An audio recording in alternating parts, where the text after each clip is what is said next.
Before I begin this account, and I beg of you, linger a moment if you would know the truth of what befell our parish, I must entreat you to mark what follows, and should this tale disturb your ease as it has shattered mine, to subscribe to this chronicle so that others might know what manner of evil can nest in the heart of the Church itself. Press the mark below, I beseech you, for you shall be witness to testimony that no court of men nor tribunal of God has yet judged. I write this in the year of our Lord 1879, in a village whose name I shall not divulge, though it lies deep in the moorlands where the fog clings to gravestones like shrouds and the bells toll across valleys that have not seen sun in weeks. I am, or was, for I know not what I am now, the parish schoolmaster and sacristan, keeper of the keys, tender of the candles, and scribe of those records that chart births, marriages, and deaths in our small community of some 200 souls. My hand has been steady these 30 years. I have recorded plague and plenty, sin and sanctity with equal measure. But Owen Clarke has undone me. The boy was 9 years of age when the incidents began, though I would swear upon any relic you placed before me that something far older looked out from his eyes. He came to us that Michaelmas from a distant aunt's household, delivered in a cart on a morning so thick with mist that the horse appeared to be wading through clouds. The aunt had died, consumption it was said, and Owen, having no other kin willing to take him, was placed in the care of widow Brennan, who kept a small cottage by the churchyard wall and earned her bread by taking in laundry and occasionally foundlings whom the parish would subsidize. He was a silent child. I noticed this immediately when he appeared in my schoolroom that first Monday, sitting at the back bench with his hands folded upon the scarred oak, his eyes, pale as winter sky, fixed upon some point beyond the walls. The other children whispered among themselves as children do, but their whispers died when they looked upon Owen. He did not play with them during respite.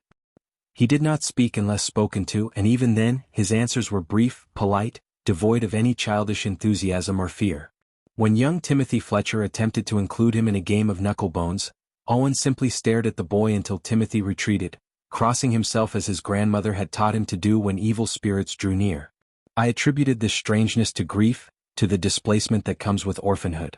The boy had lost his guardian, his home, everything familiar. Surely time and Christian charity would soften his edges, would draw him into our community as God intended. I was a fool to think it, and a greater fool to ignore the signs that followed. The first incident occurred on a Saturday evening in late October, when the hawthorn berries had turned blood red and the wind carried the scent of dying leaves. I was in the vestry, preparing the vessels for Sunday Mass, polishing the chalice with its dents and tarnish that no amount of effort could fully efface. Father Dunstan was hearing confessions in the box that stands in the north transept, that ancient oak structure with its purple curtain and lattice screen through which so many sins have been whispered across the centuries. The church was empty save for the two elderly women who always came early, Mrs. Hartwell and Mrs. Good, kneeling in the back pews with their rosaries clicking like insect legs in the silence. The confessional had been built in the time of Father Dunstan's predecessor, carved from oak that had grown in the churchyard itself before the great storm of 1843 felled it. There was something unsettling about that box, something that had always troubled me though I could never name it. Perhaps it was the way shadows gathered there even in brightest day, or the way the wood seemed to absorb sound rather than echo it, creating a pocket of absolute silence that felt less like privacy than like a tomb. I heard the confessional door open and the heavy tread of Thomas Ashford, the blacksmith, a man of considerable bulk and considerable temper, known throughout the village for his strength and his tendency toward violence when drink was upon him. Ashford was not a regular at confession. Indeed, he came perhaps 3 times a year, usually after some transgression that had reached the ears of his wife. He entered the priest's side of the confessional, his boots scraping against the stone floor, and I thought nothing of it. Some minutes passed in the usual fashion. The murmur of voices, the soft rustle of fabric as Father Dunstan shifted in his seat, the distant sound of wind in the eaves. Then the door flew open with such force that it struck the stone wall behind it, the crack echoing through the church like a musket shot. Ashford stumbled out, his face the color of fresh snow, his eyes wide and wild as a spooked horse. His massive hands, hands that could bend iron and shoe the largest draft horses, were trembling like autumn leaves. He did not genuflect before the altar as was his custom. He did not make the sign of the cross. He simply fled the church as though all the devils of hell pursued him, his boots hammering against the flagstones, his breath coming in great gasps that misted in the cold air. Father Dunstan emerged from the other side of the confessional a moment later, his own hand trembling as he steadied himself against the doorframe. The priest was a man of middle years, gray-haired and gentle of manner, who had served our parish for 15 years with dedication and humility. I had never seen such distress upon his features. His face had gone ashen, and sweat beaded upon his brow despite the chill that pervaded the church. He stared after Ashford's retreating figure with an expression I had never seen before, not mere concern or pastoral worry, but something approaching terror. I hurried to him, my own heart beginning to race, asking if he was unwell, if Ashford had threatened him, if some medical emergency had occurred. The priest shook his head, unable or unwilling to speak, and gestured for me to help him to the sacristy. Once there, behind the heavy oak door that separated the sacred space from the mundane world, he sank into the chair by the vestment press and sat for several minutes in silence, his breathing labored, his face gray as old parchment. "What happened, Father?" I asked, though I already suspected the answer would be bound by the seal of the confessional. Father Dunstan looked at me with eyes that held something I had never seen there before, not just fear but a deeper horror, as though he had gazed into an abyss and found it gazing back. "I cannot say," he whispered, his voice barely audible above the sound of rain that had begun to patter against the windows. "I cannot. The seal. You understand. I am bound by God and sacred law." "Of course," I replied, though my mind churned with questions. I understood perfectly the sacred inviolability of the confessional, that absolute seal which no priest could break upon pain of excommunication and eternal damnation. Whatever Ashford had confessed was locked forever in the silence between himself and God, a secret that would die with Father Dunstan and follow him to the grave. Yet the priest's distress suggested something far beyond the usual catalogue of human failings: adultery, theft, violence, the common sins that flesh is heir to. Father Dunstan remained in the sacristy until long after I had finished my preparations, sitting in that chair like a man who had received news of his own death. When at last he emerged, he moved like an old man though he was barely 50 years of age. He blessed me with a hand that shook, and bid me lock the church with more urgency than was his wont. As I extinguished the candles and secured the great doors, I could not shake the feeling that something fundamental had changed, that some barrier between our quiet parish and darker realms had been breached. That night, I lay wakeful in my bed, listening to the wind howl across the moors and wondering what sin could have struck such terror into the heart of a priest who had heard 30 years' worth of human transgressions. Sleep, when it came, brought dreams of oak boxes and whispered voices, of shadows that moved independently of their casters, of pale eyes watching from corners where no child should be. Sunday dawned gray and cheerless, the kind of morning that seems to drain color from the world and leave everything the shade of old bone. At Mass, I noticed immediately that Ashford was not present, nor was his wife Margaret, nor their 3 children, Mary, John and little Susan, aged 12, 10 and 7 respectively.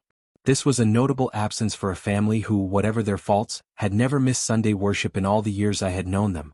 Ashford might stay away after a particularly heavy night of drinking, but Margaret was devout to the point of scrupulosity, and she would never keep the children from Massachusetts. Father Dunstan's homily that morning was brief and distracted.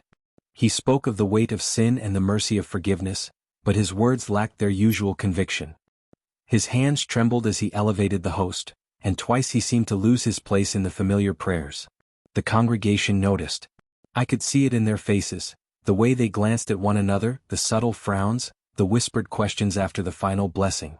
As the congregation filed out into the gray drizzle that had begun to fall, I overheard a conversation that chilled my blood more thoroughly than the autumn wind.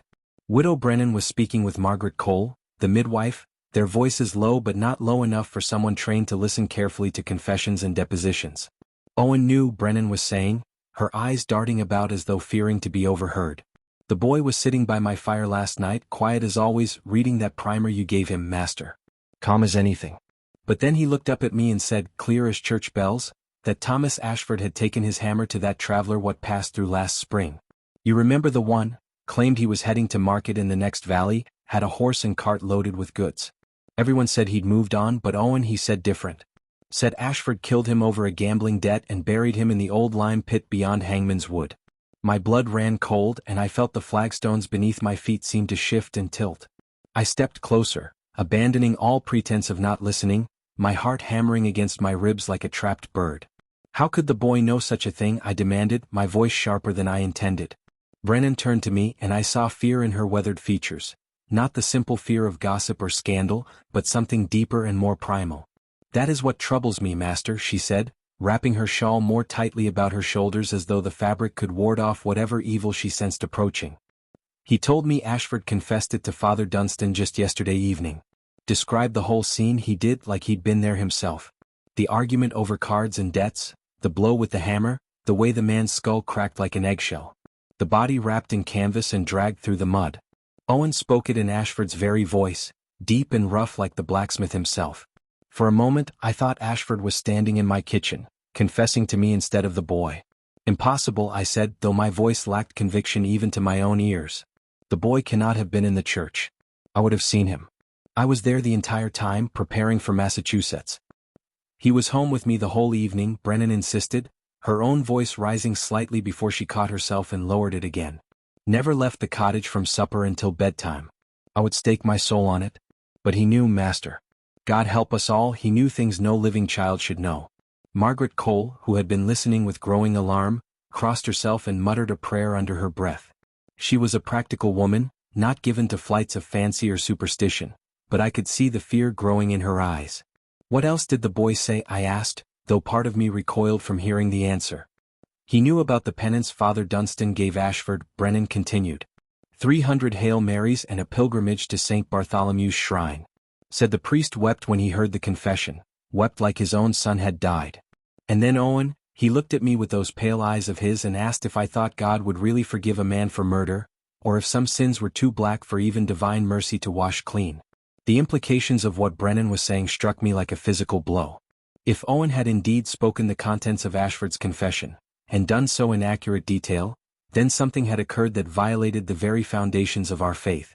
The seal of the confessional was not merely a human institution but a divine mandate, protected by God himself.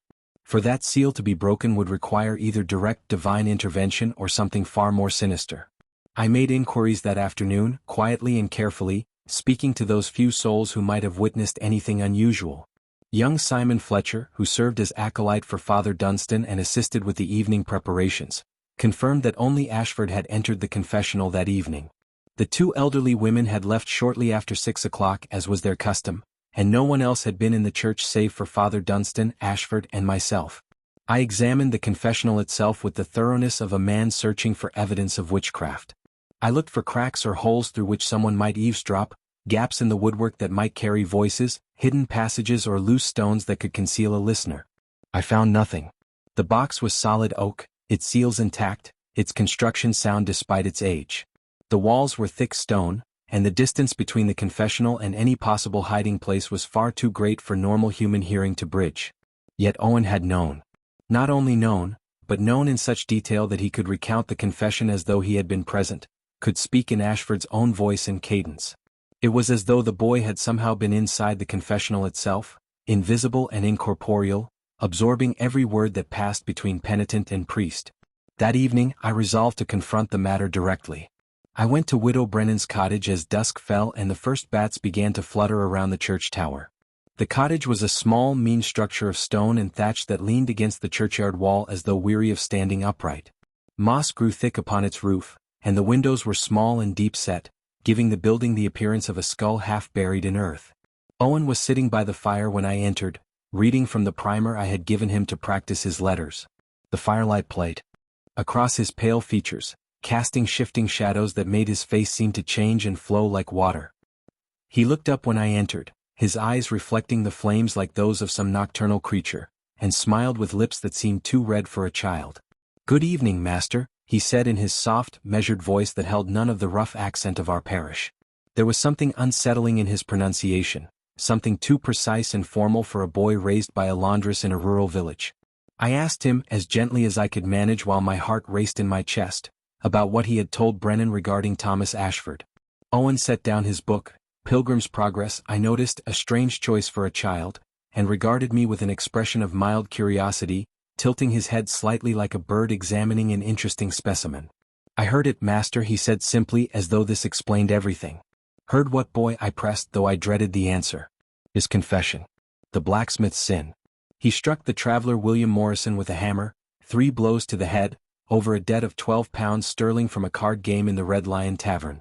He was afraid Father Dunstan would refuse him absolution for murder, but the Father is merciful. He granted forgiveness and assigned penance. The man Morrison is buried beneath the old oak that fell across the lime pit.